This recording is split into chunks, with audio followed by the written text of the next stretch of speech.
Hello everybody, welcome back to JTP. In today's video we are going to be doing a 2024 presidential prediction. Yeah, that's right, we are doing a 2024 presidential prediction.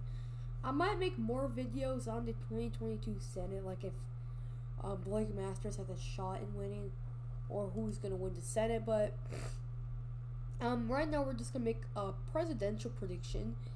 I have the candidates as Donald Trump and Nikki Haley. I'm not sure about the vice president.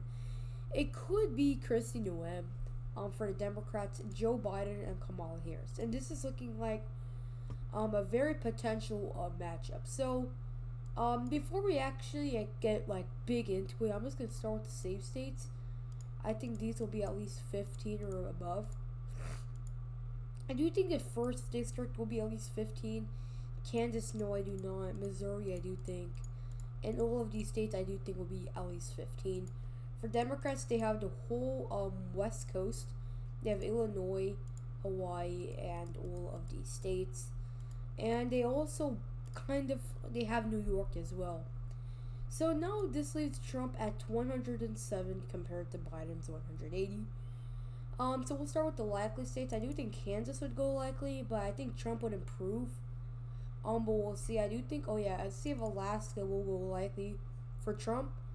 See if Texas, Greg Abbott did really good in the state. I expect it to be a bit over 85. To see if South Carolina, no surprise. Iowa and Ohio, Trump's foundation. I think he would win there pretty easily. And yeah, so, and then to see if Florida, Hispanics are really turning Republican. Trump's problem with DeSantis probably will not hurt him much. I do think he would win with over 5 for sure. Democrats are doing very horrible in Florida. Even in the Senate race, you look over here, shifted heavily Republican. I do think Trump would at least win here with 5. And I do think Maine's 2nd district will go red. It's a pretty Trumpian area. And yeah, so now for Democrats, they do have New Mexico and Colorado. I think New Mexico, people are over exaggerating the Republican support. I mean, you can go to New Mexico, and we had a moderate, kind of moderate, like Glenn Youngkin. He lost with 6 against an incumbent. It's a unpopular one too. So that really speaks a lot. I do think Trump would not win the state of New Mexico, but it could be close to 5. Next is the state of Minnesota, honestly. I mean, even in Minnesota, we can go here at the state of Minnesota. Republicans got heavily, or I wouldn't really say heavily, but they got overperformed in the state of Minnesota, if I can find it. Okay, yeah, the state of Minnesota over, over here. Okay, yeah. So Jensen thought he could maybe get like 2, but he lost with 8, and that's really horrible against Tim Walz. I do think Trump could put it down to a leaning, but I'm saying Biden wins at 5. Could go very lower. It could go lower than that. The Virginia, I do think Virginia would go blue, a trending blue state. New Hampshire, I do think it'll be a little below 5. And Maine and its 1st district. Maine could go leading, honestly, but I'm saying it goes likely. You know, in the state of Maine, it got heavily overestimated for the Republicans. It was kind of expected to go blue, but still not with 13 points. So this leaves Nevada, Arizona, Wisconsin, Michigan, Nebraska 2nd, Pennsylvania, North Carolina, Georgia, and New Hampshire. So first of all, we'll start with leaning. We'll do Democrats or Republican states. I say North Carolina would be leaning, honestly. It's not going to go likely. Even Ted Budd couldn't even put a lot of likely. I think Trump would win here, not a problem. I think he would improve on his 2020 margins in North Carolina. And that's it for Donald Trump. For Democrats, they do have the state of Michigan. Gretchen Whitmer won here with, I don't know, like 10. Very disappointing for Whitmer, a person who got traditional Republican appeals and a Trump appeal. But Gretchen Whitmer was a pretty tough candidate. But, but she still lost. She did horrible in Detroit. But that was against Gretchen Whitmer. We're going against Joe Biden.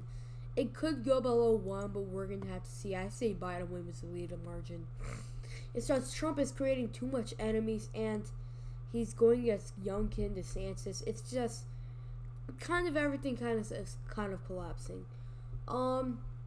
Next, I will say the state of New Hampshire will go leaning for Biden. The state down Boulder severely lost heroes. Very kind of expected to go closer, but Boulder won here pretty good. The state of Nebraska, the district, Nebraska second. Republicans actually improved here. I mean, Don Bacon is a rhino, but I think it'd go below 5, but we'll see at the end of the day. You never know what will happen, Things could go unexpected, just like we saw in 2022. So I'm seeing the second district goes leaning for Biden. And Georgia, I say Georgia goes leaning for Biden. I mean, if we go to Georgia Senate race, we can go to Georgia down here. So, Herschel Walker, a football legend in the state, against Raphael Warnock. It's going to take a minute or so. Okay. He couldn't even get it. It was basically a 1-point win for Warnock. And look at these trends in Atlanta. And this is just going to keep growing.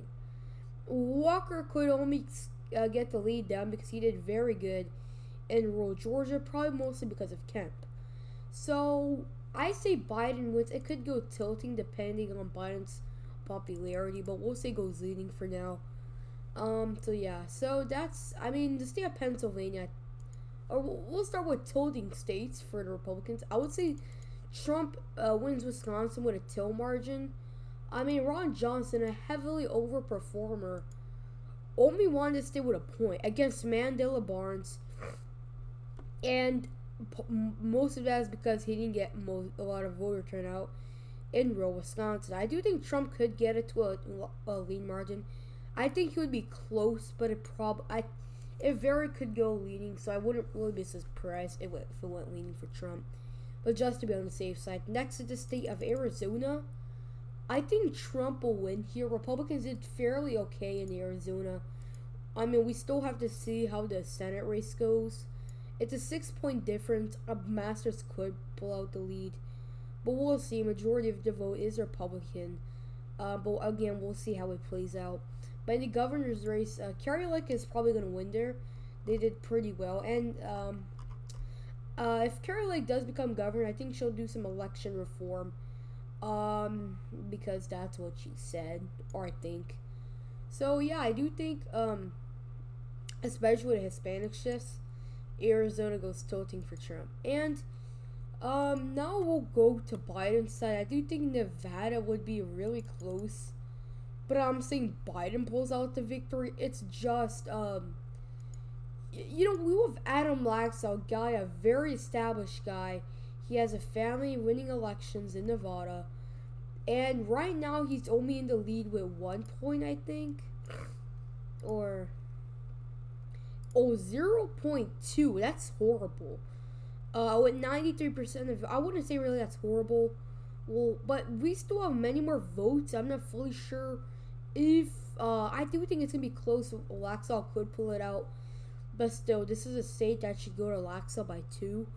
Masto is a pretty tough candidate, but I'd say it's a pure toss-up, but I'll give it a Biden for now. And lastly, the state of Pennsylvania, I say Biden wins, making him re-elected president.